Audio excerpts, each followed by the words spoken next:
Hello guys, तो आज हम इस तरह का टेक्स्ट एनिमेशन कैसे बना सकते हो वो देखेंगे। तो फर्स्ट ऑफ ऑल आपके हिसाब से कोई भी टेक्स्ट आप लिख लो एंड देन आफ्टर अलाइन में जाके इसको सेंटर अलाइन कर दो। एंड ऑल्सो पैराग्राफ में जाके देख लेना कि टेक्स्ट प्रॉपर सेंटर में अलाइन हो। After that what you have to do, you have to just click on animate button. यहाँ पे से ट्रैकिंग ऑन कर लेना। ट्रैकिंग में से हम यहाँ पे से ओपेसिटी को मैन्युअली एनिमेट करेंगे, तो ये ऐड बटन में जाके यहाँ पे से ओपेसिटी ऑन कर लेना है। ये ओपेसिटी हमने ऑन कर लिया, इसको करना है 0। सॉरी, अभी फ़िलहाल नहीं करेंगे, इसको पहले -200 कर दो, फ़िलहाल के लिए बेटर है। और इसको अब कर दो 0।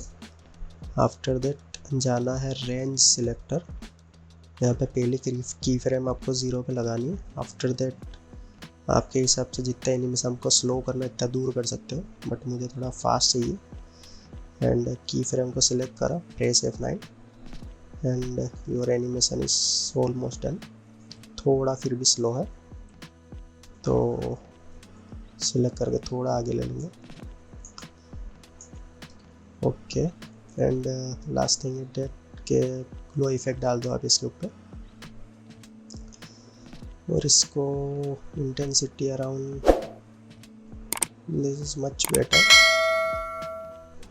इसको थोड़ा okay, so animation is done. तो ऑलरेडी गाइस, आज की वीडियो में इतना। वीडियो अच्छा लगा तो लाइक कर दो, चैनल को सब्सक्राइब कर दो।